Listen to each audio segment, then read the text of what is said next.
Hey there, I'm King Me 220. A few things you may not know about me: I really enjoy cooking, blacksmithing, and making content. Let's see what we can do. We're going to start off with this beautiful cut of top sirloin that I got from the market. Preheating our oven to 275 because we're going to be attempting a reverse sear, and then inspecting this slab, getting ready for seasoning. We're going to be covering it in nothing but salt and pepper till it looks a little something like this, kind of like your grandma looked back on a 1925 hot July midday. Once the oven's up to temperature, we're going to go ahead and swing the door open. Ignore the fact that there's a cast iron skillet in there, as we won't be using it. Similarly, ignoring the fact that my one-handed camera skills are absolutely garbage, throw it in there, realize that there's not enough space, and try to prop it sideways as we leave it in there for 15 minutes until the internal temperature at the thickest part reads somewhere around 90 to 95 degrees. Once it's reached that temperature, we're going to go ahead and pull it out of the oven, realizing that it's a little bit difficult to do with one hand. This is where the real fun begins, where we're going to go ahead and sear both sides.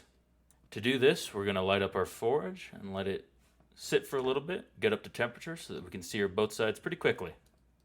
Once she's up to temperature, we're going to go ahead and take our steak, which has already been relatively cooked on the inside, throw it in there. Forge runs at about 2400 degrees Fahrenheit, and so the outside should be able to sear up rather quickly. We go ahead and leave it in there for about 15 to 20 seconds, and don't worry about plating or anything like that, as the inside of the forge is rather sterile due to the high temperatures of operation.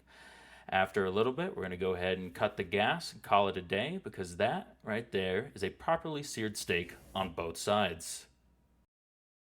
Upon closer inspection of the beef, it appears that there were a few imperfections in the shape, size, and general orientation, so we're going to go ahead and hammer those out real quick, making sure that it looks exactly how we want it to when we present it to our customer. In this case, the customer is myself, but still want to make sure that we're eating a beautiful steak at the end of the day. Just get a couple more hammers in and call it a good one. In the process of hammering the steak, I accidentally opened up a few holes in it, which shouldn't be too much of an issue since we're just going to be making it for myself, so we're going to go ahead and weld those up shut. If you're making this for a higher ticket client, such as a food inspector, I wouldn't particularly recommend this method. However, for our cases, it definitely gets the job done and presents a beautiful steak. Lastly, we're going to throw it up in a bench vise, grab out our angle grinder, make sure we're wearing proper protective equipment, and go ahead and cut it into slabs to prepare for plating, which is going to be the final step of this process. Ultimately, you want to make sure that the slabs are about a quarter to a half inch thick for proper consumption.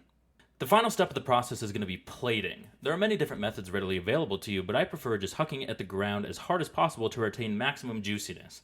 As you can see, I failed a couple times, but ultimately in the end, nailed it on the final one, and ultimately provided a beautiful presentation for the customer.